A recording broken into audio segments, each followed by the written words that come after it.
Winter 2018. Emily Carter, a 26-year-old freelance photographer, wanted a break from the chaos of New York City. She picked a small, almost forgotten town, Black Hollow, Pennsylvania, a place that existed on maps but barely anywhere else. The only thing she found online was an old roadside motel, Pineview Motor Lodge. Emily arrived around 9 p.m. The air was freezing. The road was empty.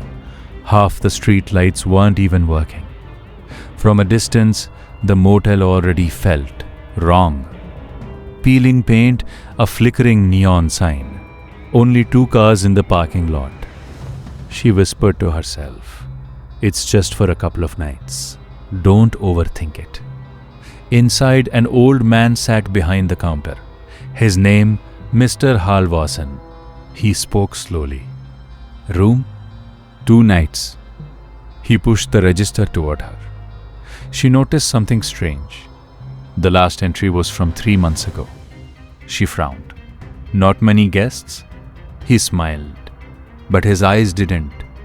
Some come, some stay. Something about that felt off, but Emily ignored it. She was given room 27, last room at the end of the hallway, no other occupied rooms nearby. The hallway was unnaturally silent. When she opened the door, a wave of cold air hit her. The heater was on, but the room felt freezing. Emily set up her camera, checked her photos, and tried to sleep. At exactly 2:13 a.m., she heard a sound. Tap, tap, tap, like fingers hitting the window. She slowly got up, walked to the window, pulled the curtain. Nothing. Just darkness. She went back to bed. 5 minutes later, the sound again. Louder. Tap, tap, tap. Emily got annoyed. Seriously? Someone messing around? She opened the door and stepped outside. The hallway was completely empty. But at the far end, she thought she saw something move. The first sign. She went back inside and froze. Her camera was on. The live VU screen was active, but it was pointing at the exact spot where she had been standing moments ago. She picked it up, checked the photos. One new photo had been taken by itself. In that photo, Emily was standing there, but behind her was a blurry figure. Her heart started racing. Probably lighting, reflection, nothing else. But she didn't delete the photo. The next morning she considered leaving, but curiosity pulled her back. She asked the motel owner, "Who stayed in room 27 before me?" Mr. Halvorsen paused. "You shouldn't be staying there." Emily frowned. "Why?" Then the last tenant never checked out. Her throat went dry. "What do you mean?" He looked at her. "He just left." This time, Emily set her camera to record overnight. If something's there, I'll catch it. At 1:47 a.m., the camera turned on by itself. Emily was asleep. The room was silent. At 2:03 a.m., the door slowly opened. Something entered, but nothing clearly visible, just a shadow. At 2:05 a.m., the shadow stood beside her bed, then slowly leaned down right next to her ear and whispered something. Emily woke up suddenly. The camera fell. Recording stopped. She screamed, "Who's there?" No answer. But then, in the mirror, she saw it. She was not alone. The next morning, there were scratches on her hand, like something had carved words into her skin. "Don't stay."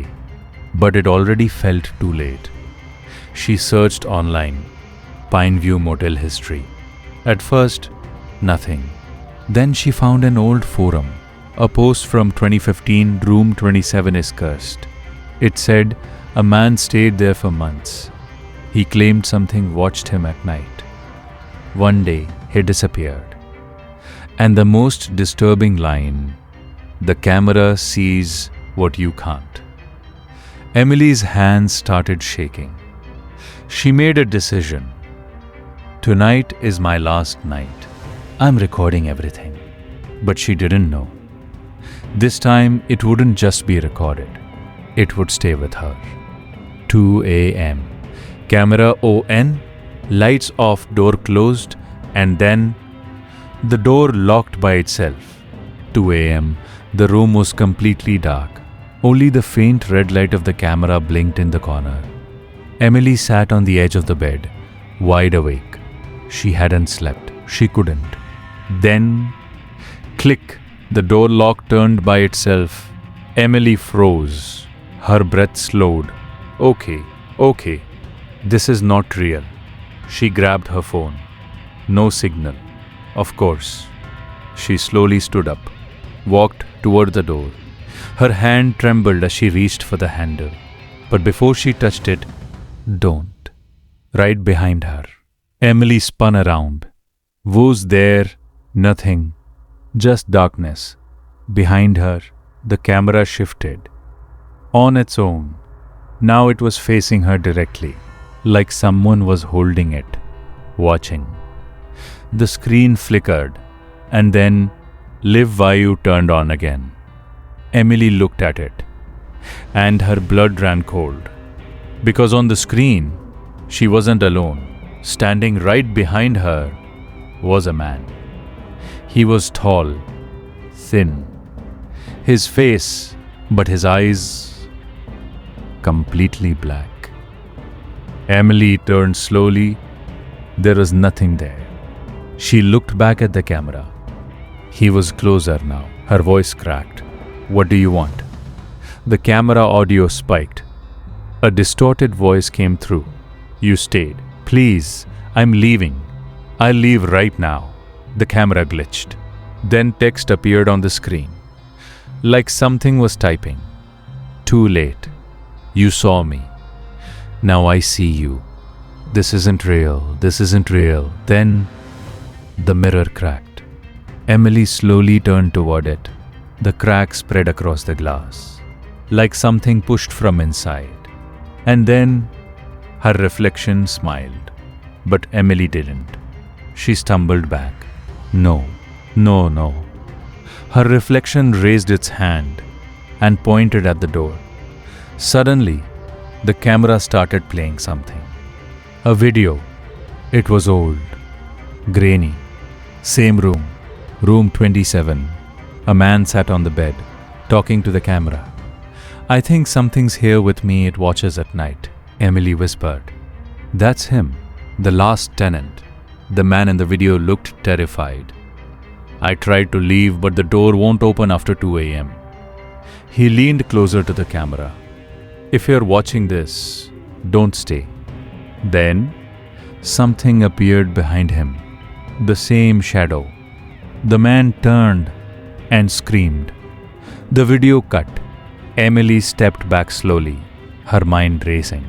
It traps people, it waits, it uses the room.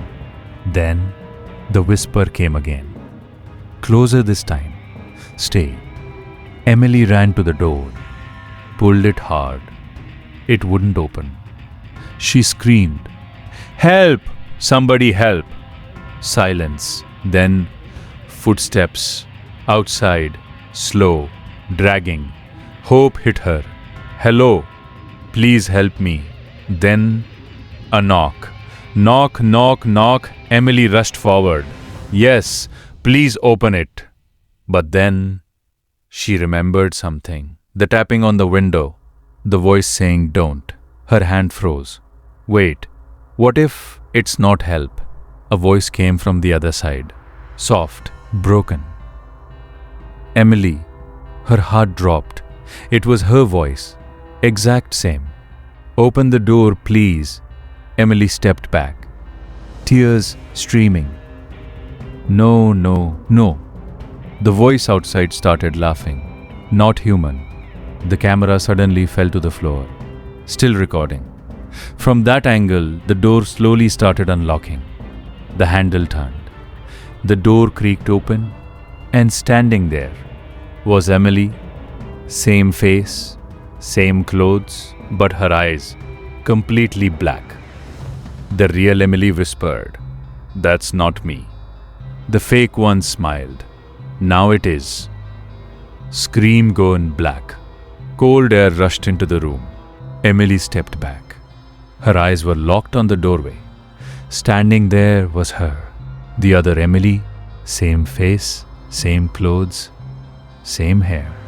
But her eyes were completely black. The real Emily whispered, trembling, "What are you?" The other one smiled and slowly stepped inside. The door slammed shut on its own. "I am you." Her voice sounded exactly like Emily's, but something in it was broken. Something not human. Screen goes black. Emily shouted, "That's a lie." The other Emily laughed softly. "Everyone says that." The walls of the room began to vibrate slightly, as if they were alive. This room, this place, it's not just a room. Emily's heart pounded. What is it then? The other Emily stepped closer. "It's a doorway." Emily backed away slowly. "You are not human." The other one tilted her head. "I was, once." The lights flickered. "A long time ago. I came here too." Emily's eyes widened. "You were a tenant? Before me?" "Everyone who stays here doesn't leave. They change." Emily's voice shook. "Why?" The other Emily turned, placed her hand on the wall. Shadows began to move inside it like people trapped beneath the surface. This place is hungry. It feeds on fear, it finds people who are alone, and then it turns them into something else. Emily's hands trembled. Where do the real people go? Silence. Then they stay here. Suddenly, the camera lifted into the air, like something invisible was holding it. The screen turned on. Emily looked. Dozens of faces filled the screen, blurry, terrified. All staring at her. Emily screamed, "Who are they?"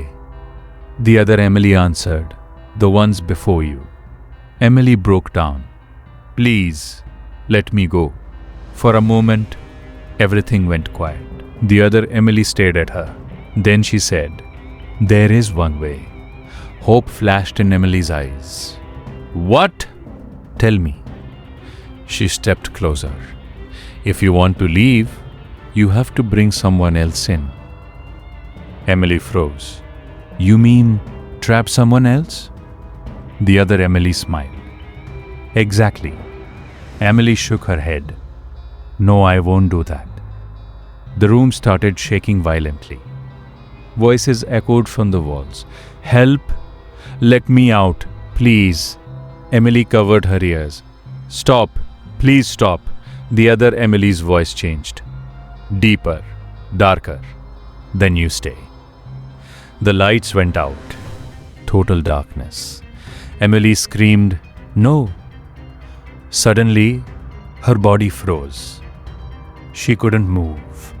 Her eyes slowly turned towards the mirror. It wasn't her anymore.